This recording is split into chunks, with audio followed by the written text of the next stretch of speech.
நான் C Joseph Vijay எனும் நான்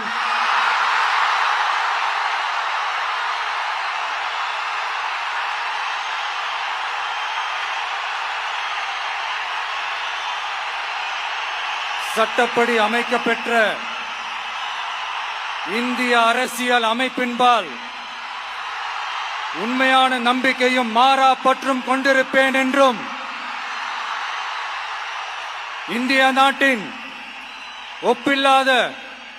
முழு முதல் ஆட்சியையும் ஒருமையையும் நிலை நிறுத்துவேன் என்றும் தமிழ்நாட்டு அரசின் முதலமைச்சராக உண்மையாகவும் உளச்சான்றின்படியும் என் கடமைகளை நிறைவேற்றுவேன் என்றும்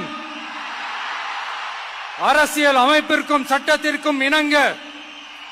அச்சமும் ஒருதலை சார்பும் இன்றி விருப்பு வெறுப்பை விலக்கி